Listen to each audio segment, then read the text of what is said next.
तो hello everyone, आप सबका स्वागत है हमारे इस YouTube channel top line trading academy में।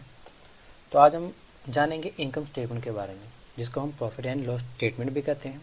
इसके बारे में जानेंगे ये होता क्या है, इसको कैसे पढ़ना है और इसके की एलिमेंट्स क्या है। तो चलिए शुरू करते हैं। तो सबसे पहले इसको जानते हैं कि ये भाई होती क्या है।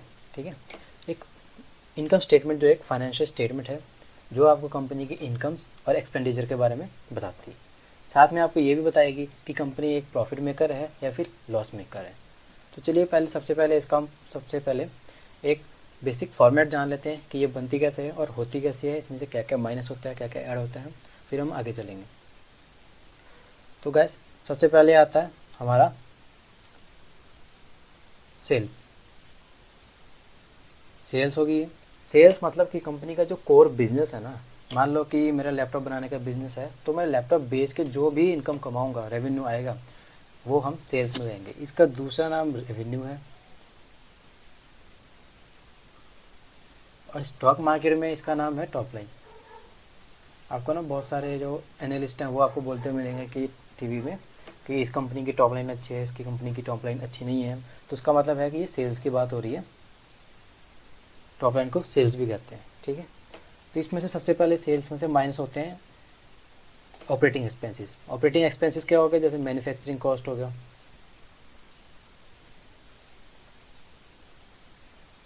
मैन्युफैक्चरिंग कॉस्ट है आपका। ठीक है, एम्प्लॉय कॉस्ट है एंड ऑल, जो छोटी मोटी चीज़ें और है।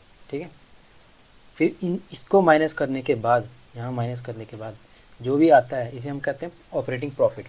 अब ऑपरेटिंग प्रॉफिट को एक और चीज़ कहते हैं जिसे कहते हैं पीबीआईटी, मतलब profit before interest and tax.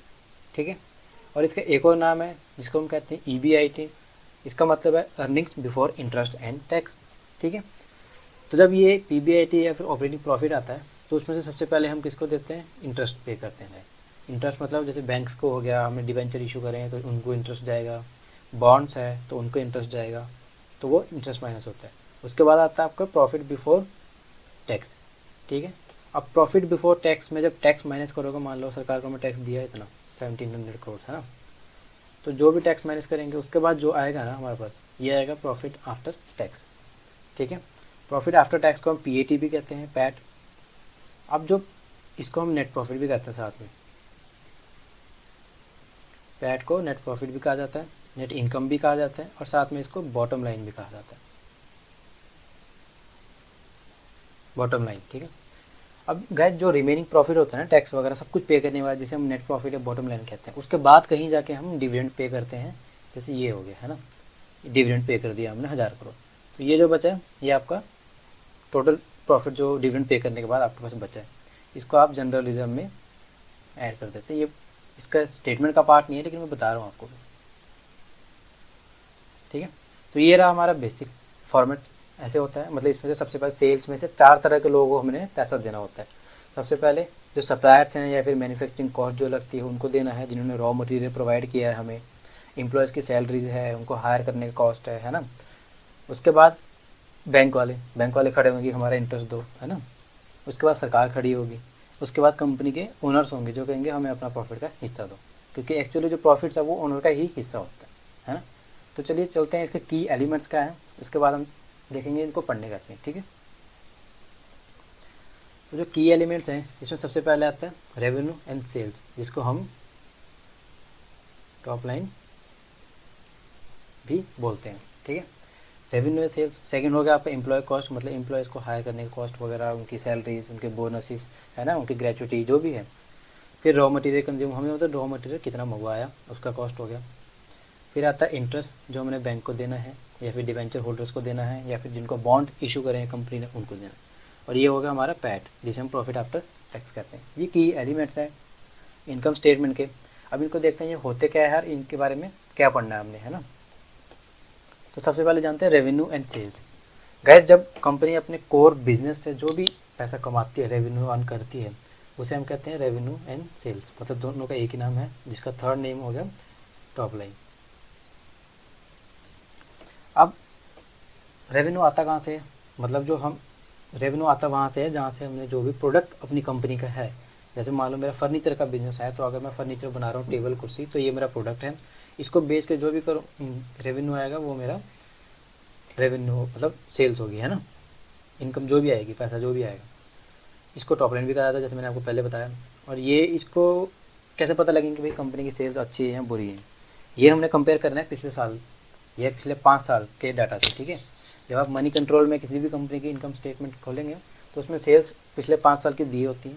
उसमें हर साल अगर सेल्स ग्रो कर दी है कंपनी की, तो मतलब कंपनी के प्रोडक्ट्स बिक रहे हैं, उनकी सेल्स हो रही है, तो उनको सेल्स ज़्यादा हो रही है और उनको प्रॉफिट भी ज़्यादा होगा, ठीक है। तो चलते हैं चलो दूसरे इसमें की एलिमेंट्स में, जिसे हम कहते हैं एम्प्लॉय कॉस्ट। अब गए जैसे अब मेरे फर्नीचर का काम है मेरा, और मेरे को वहाँ पे एक कारपेंटर चाहिए जो फर्नीचर बनाएगा, है ना, 2-3 हेल्पर चाहिए जो उनको हेल्प भी करेंगे। और अगर मेरी बड़ी कंपनी है तो मेरे को बहुत सारे एम्प्लॉयज़ चाहिए, कोई क्लर्क होगा, कोई फाइनेंस संभालेगा, है ना, कोई मैन्युफैक्चरिंग संभालेगा, कोई परचेज डिपार्टमेंट पे होगा, बहुत सारे डिपार्टमेंट में होगा। तो उन सबकी एक कॉस्ट भी होगी, उनको सैलरीज देनी है, उनको हायर करने का, उनको ट्रेन करने का, उनके बोनस देने हैं, जैसे दिवाली बोनस होते हैं, ठीक है, उनकी ग्रेचुटी या रिटायरमेंट होने पे जो भी है खर्चा है, वो सारा मेरा एम्प्लॉय कॉस्ट है। तो एम्प्लॉय कॉस्ट आपको क्या लगता है, बढ़ना चाहिए कि नहीं बढ़ना चाहिए? गाइस इसको बढ़ना चाहिए। बढ़ने का क्या मतलब है कि जब आप कंपनी के एम्प्लॉय कॉस्ट बढ़ रहे होंगे तो कंपनी का प्रोडक्शन हो रही होगी ज़्यादा, तो उनको एम्प्लॉयज़ की ज़्यादा ज़रूरत पड़ रही है, जिसकी वजह से ये कॉस्ट बढ़ रही है। तो एक तरह से कंपनी उनके एम्प्लॉय जो हैं कंपनी का वो एसेट हैं, तो जब एसेट ग्रो होते हैं तो कंपनी के लिए एक पॉजिटिव इंडिकेटर है, ठीक है। तो चलते हैं नेक्स्ट पे, ये है रॉ मटेरियल कंज्यूम। और रॉ मटेरियल क्या होगा, जैसे मेरी फर्नीचर की कंपनी है ना, तो मेरे को जो रॉ वुड है जो डायरेक्ट कट के आएगा वो मेरा रॉ मटेरियल है। मेरे जो टूल्स हैं वो रॉ मटेरियल में आएंगे, जो यूज़ होंगे उसमें कील वगैरह जो भी है वो सब रॉ मटेरियल कंजप्शन है। जब सप्लायर से मान लो रॉ मटेरियल मंगवाया, तो अगर हर साल रॉ मटेरियल की कॉस्ट बढ़ रही है ना, तो उसका एक इंडिकेटर है कि हर साल प्रोडक्शन बढ़ रही है। जब प्रोडक्शन हर साल बढ़ेगी तो इसकी सेल्स भी हर साल बढ़ेगी फिर, है ना। तो हम घूम फिर के कहाँ पे आ गए, सेल्स पे आ गए।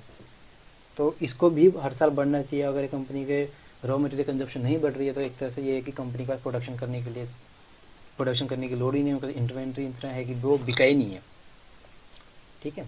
तो ये हर साल बढ़ना चाहिए।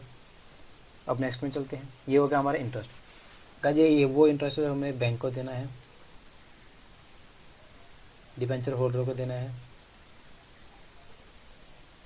या फिर बॉन्ड्स को देना है। अब जब बैंक को इंटरेस्ट दोगे तो ऑब्वियस ही बात है ये डेट से रिलेट करेगा, डेट कंपनी का डेट कितना है। अगर कंपनी का डेट ज़्यादा होगा तो इंटरेस्ट भी ज़्यादा होगा। तो अगर हर साल इंटरेस्ट बढ़ रहा है तो मतलब कंपनी ज़्यादा डेट ले रही है, तो वो क्या हो रहा है, कैश आउटफ्लो हो रहा है, कंपनी से कैश बाहर जा रहा है। तो ये एक नेगेटिव इंडिकेटर है। अगर हर साल ज़्यादा कैश बाहर जाएगा कंपनी से तो एक बार उनको ग्रो करने के लिए उनका कैश नहीं होगा, उनके जो छोटे मोटे खर्चे हैं उनको चलाने के लिए कैश नहीं होगा। तो ये हर साल बढ़ना चाहिए, कम होना चाहिए गैस, सॉरी।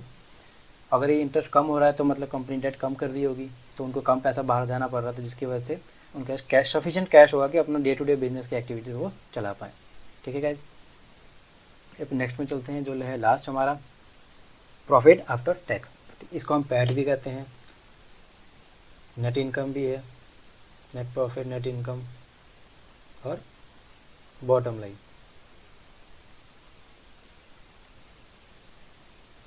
ठीक है। अब जो प्रॉफिट है ये तो कॉमन सेंस है ना कि हर कंपनी का प्रॉफिट बढ़ना चाहिए।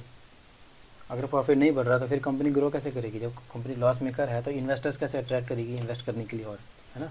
अगर आप किसी कंपनी की इनकम स्टेटमेंट देख रहे हो और उसमें प्रॉफिट नेगेटिव में चल रहे हैं तो आप इन्वेस्ट करोगे? सबसे पहले अगर प्रॉफिट ही देखा तो आप इन्वेस्ट करोगे नहीं, बाकी चीज़ें तो दूर की बात है, ठीक है। तो इसको बॉटम लाइन भी कहते हैं और ये हर साल बढ़नी चाहिए। ये तो एक पॉजिटिव इंडिकेटर है, तो ये बढ़ना ही चाहिए, ये कंपलसरी है। अगर ये नहीं बढ़ता है और तो इसमें देखना है कि हमने प्रॉफिट क्यों नहीं बढ़ रहा है, कम मतलब क्यों नहीं आ रहा है कंपनी को प्रॉफिट, है ना, ये देखना हमने। तो ये हमारे की एलिमेंट्स 5 हो गए हैं। तो thank you so much guys. अगर आपको समझ आया कुछ आपको तो do subscribe, like and share. Thank you so much.